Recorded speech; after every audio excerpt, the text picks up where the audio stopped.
All right, so now what I've done to make it easier to manage is I've rolled it up, and if you notice I kept the vinyl color on the outside. That way it stays nice and tight. If you try rolling it the other way with the backing paper facing out, it's going to cause all kinds of issues with wrinkles and things like that.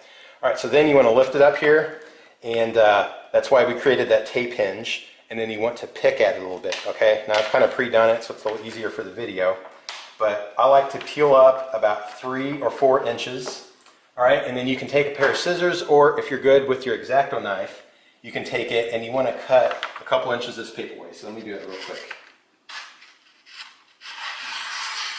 You want to be careful not to cut the vinyl. You're only cutting the backing paper that we peeled off.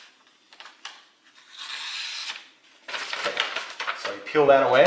All right. Then you want to hold it nice and tight when you bring it back down. And what I like to do is start in the center with my squeegee. And I like to use the soft side so that it doesn't scratch it up. And just get it sticking. Okay. And what you want to do is work from the center out.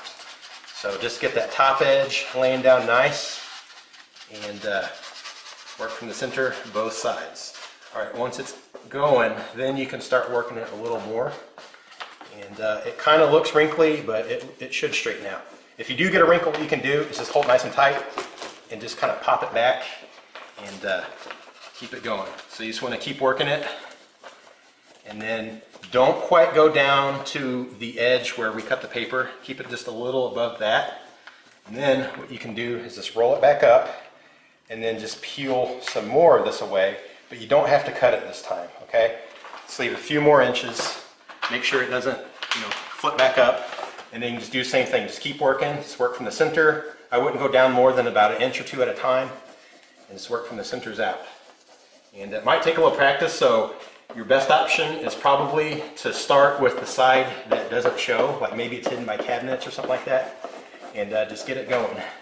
All right, so let me get this on here, and then I'll show you how to work the edges. I should also mention that if you notice, I'm not trying to wrap it right now. I'm keeping it as flat as possible, and that way it'll stick better. Another thing, if you get a bubble for some reason that won't come out, you can take your really sharp X-Acto point and just barely nick it at the very edge of the bubble, and then work from the opposite direction, and it should push the air out, and now the bubble is popped. Now, I don't know if it shows in the video, but there was a little tiny bubble, now it's gone. So just be real careful and just work your way down, and don't worry about the extra overhang. We'll work on it next. All right, now once you get comfortable with it, you don't have to keep going like this, just kind of eating away at it. You can start going sideways. So again, you still want to start in the center, and it's just a little faster this way, but you might want to build up confidence to do this first. But it goes down a little bit faster that way. And then, you can still kind of do this to tighten down any bubbles or whatever, but it's a little faster that way once you get comfortable with it. All right, so now that all the vinyl's up, I'm gonna work on rolling it around the backside here, show you how that's done. So you start in the center, kind of like you did here, and you can kind of just take your finger and roll it around and work your way towards the edges. All right, then you can take your squeegee and just make sure it's nice and tight. All right, and then you can kind of see just right up here, there's a little bit of a seam. So that's when, after you've rolled it all over and you made sure it's stuck pretty good, you can take your knife and just kind of, let me raise this up a little bit, kind of show you. So you can take it and run it right along the edge and just cut right down the tape. Be careful to not, accidentally slip and go this way. But you can just kind of cut it like that, and it should just glide right down. And then when you peel that vinyl, see if I can get it here. When you peel that vinyl, you'll have a nice clean edge that you can then just work back with your finger and kind of roll it into that seam. Let me see if I can show it better here. Yeah, see the seam here? You can just make sure it rolls in there, because that edge is the first thing it's going to try to peel. So you want to be careful with that, okay? Now also, once it's installed, because I only went halfway up here, I can take my just a rag with some soapy water and clean off all of that grease pencil. And you just want to be careful not to catch that, because there's going to be a little up there, and that's going to want to try to peel too. So just kind of be careful with that, and especially around the edges. So next I'll show you the front door, how I wrap it. All right, now one more thing I want to mention is when you're working this lip, you can tighten it as much as you want, but there's a good chance that it's going to still want to pop back. So what you can do is work heat on it. Okay, now you can use a heat gun, but if you've never done this before, it's really easy to melt the vinyl and it'll actually burn. So I'm just using a regular hair dryer. I'm putting it on hot, but I'm only putting the power onto low. And I'm just letting it heat up slowly. And then what it does is it kind of reactivates the adhesive back there, and then you can really work it in and it should hold on and hang on tight. Now another thing that might happen though when I'm heating this edge is this side might start getting a little loose and it might get a few bubbles, so you may have to work them out later. But let me do it real quick and see if I can kind of show what happens here.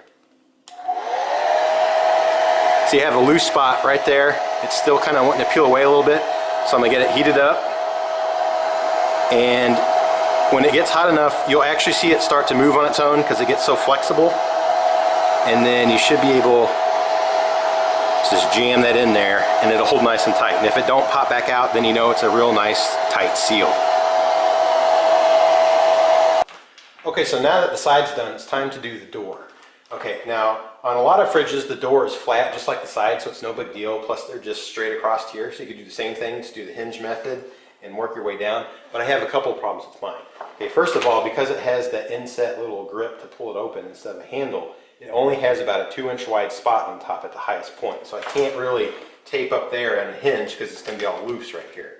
Okay, so I need to somehow turn the vinyl into its own hinge by just peeling back paper and sticking it on. Now the other thing, I think I mentioned earlier, but my fridge is curved on the front. It just has a little bit of a curve. So if I try sticking it like this and then sticking it down on a curve like that, there's a good chance it's going to wrinkle at some point. So I think it's going to be easier if I actually hold my vinyl up to here and basically take the hinge method I did earlier and just turn it 90 degrees. So I'm actually going to go up and down, okay? And then that way I can just work with the curve and then just slowly peel back a little more paper, you know, roll it up, peel back a little paper, bring it back, and just work up and down, and just work from, you know, right to left, left to right, whatever, until it's nice and smooth. Now I'm not going to do the edges just yet either. I'll leave them loose so that I can work them later and really get them tucked in nice and tight.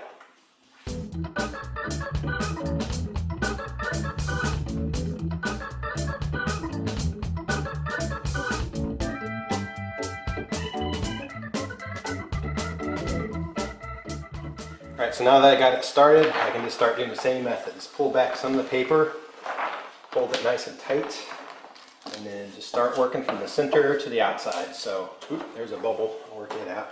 Alright, just work from the center, pull towards me, and kind of pull towards the top and the bottom, which are the outsides of this piece of vinyl right now.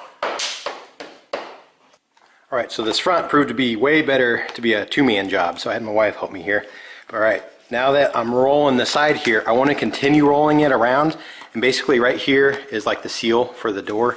So if I can roll it around in there, okay, stick it down, then I can run my knife and cut it without cutting the seal.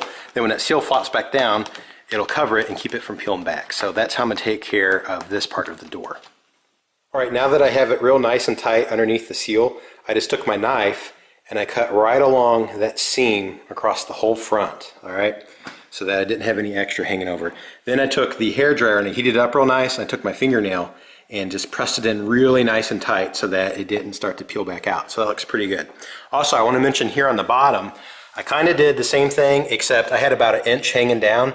So instead of sitting there and cutting it, I actually just folded it underneath and just sealed it down really nice and tight, figuring that the door is going to open and it might brush across the shoe or something like that, and it could catch the vinyl and want to start peeling it back. So with that extra like inch and a half, you know, underhang down there, I just rolled the whole thing under there and stuck it so it has a real nice tight seal.